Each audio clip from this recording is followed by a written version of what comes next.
Some of you may remember or may have caught some of my previous speeches. I spent my last 4 times here up at the podium talking about the art and sport of fencing. For those of you not quite up to speed, I used to fence when I was in college. I fenced vigorously all 4 years. I love fencing, and it taught me a lot about sportsmanship and a lot about how to conduct myself in life. Because I think fencing, and in general the martial arts, have a lot to give ourselves, to give us, a lot to teach us. Because fencing is a martial art, and you get a lot of the same things from fencing that you might find from martial arts. And I'd like to go over a few of these with you. So, friends, fellow Toastmasters, honored guests, Madam Toastmaster, tonight I'm going to talk a little bit about why we fence. Why someone like myself would choose to go after a sport like this.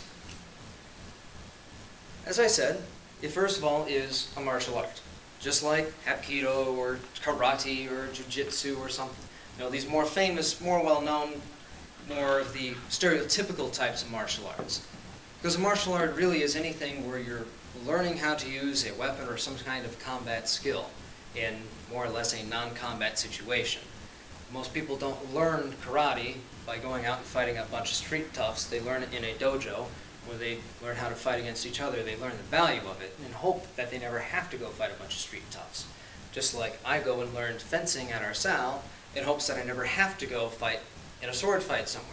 Granted, I suppose a burglar might try to steal some of my stuff out of a trash at some point in time, and the only thing that I have near at hand is going to be my swords up on the wall.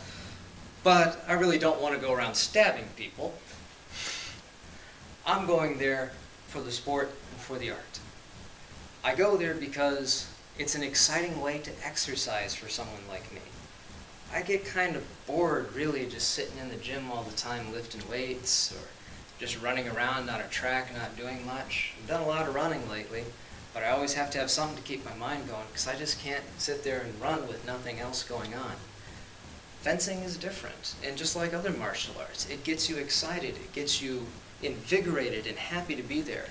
So one of the most primal benefits that you get from fencing is that physicalness, that fitness that you can get from it. Because it gets you off that couch and doing something. Because I'm always excited to get up and go fencing, because then I get to live out that 5-year-old dream of being Zorro. I love Zorro. I watch Zorro every week. And I finally got the chance to be like Zorro. And that got me up off my butt, because I was kind of fat. And I needed something to get me off my butt. But fencing has a lot of other things physically to offer as well, because it can help you tone your body, and in many ways it can help you repair yourself.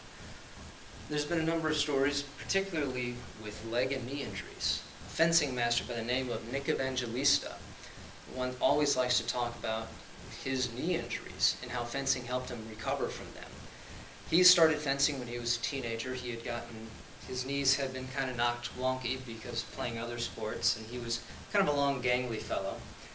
But he discovered that when he was fencing, he strengthened his legs, because you spend all of your time fencing in a squat. So now you're not like running where you're putting a lot of pressure, a lot of tension, a lot of impact on your knees. You just spend a lot of time down here. You move back and forth a lot, but you're forcing your legs to build up the muscle around there. So it's a low impact workout that builds the muscle around your knees and around your legs so that you can build strong legs. And in many cases, and it helped him rehabilitate his knees so that he did not have knee problems anymore. Those kind of exercises, this type of stuff you do in fencing, that's what does that. So fencing can help you make yourself better, make yourself more whole. Fencing also does other things. Like martial arts, it helps people, helps kids in particular, develop that sense of self-confidence and discipline that they may not be getting from other places. This is often touted as one of the great benefits of taking your kids to karate or taekwondo or anything like that, because it teaches them what they can and cannot do. And once you truly know what that is, that's when you know that you can be confident in what you do. It's how you can be confident in the world. Fencing teaches these things as well. It teaches you, start to learn how far your reach is, and you start to learn how to gauge what your abilities are. You start to learn how quickly you can move up and down the strip being that strip of flange, or that strip that you fence on. As you learn these things, you start to learn to apply them in your everyday life. You start to realize, well, maybe, how far can I push on this particular person, or how far can I work, how much effort can I put into this particular work, task, or job.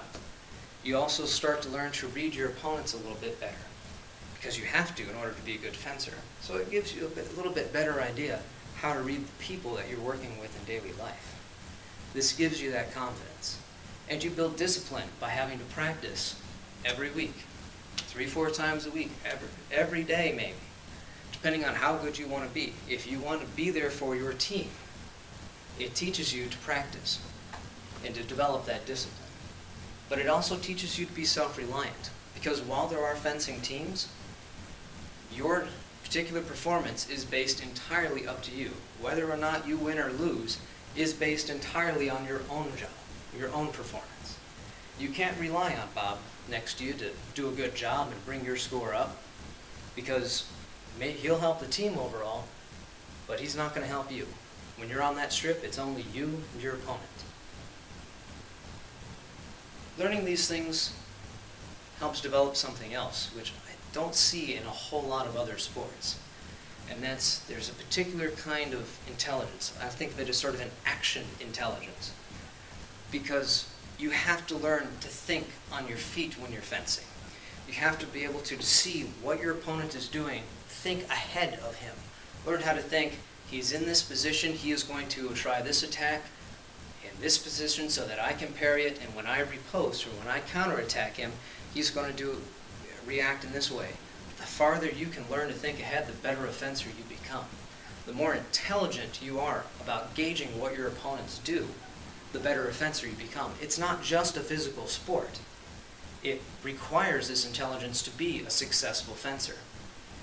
But you can't think about this 10 minutes before your match. You can't gauge all this then. You have to think about it while you're on that strip, while you're facing them down. And that plan has to constantly change, because they're constantly changing what they're doing, trying to outthink you. You don't have, as we said before, you're not going to have that side buddy. You're not going to have your buddy there helping you out, trying to cover for you when you can't quite figure out what your opponent is doing. You have to figure that out on your own. And so it requires you to develop that intelligence. They call fencing physical chess, because like a chessboard, you're constantly trying to think moves ahead. You're constantly trying to develop your strategy on the go. But you're having to do it with all your own body in a very physical manner.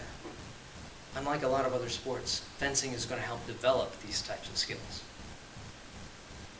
So for fitness, for this social, for the self-esteem, and for this intelligence developing skills, I really think there are few sports that can help you develop all of these things together in the way that fencing does. Madam Toastmaster.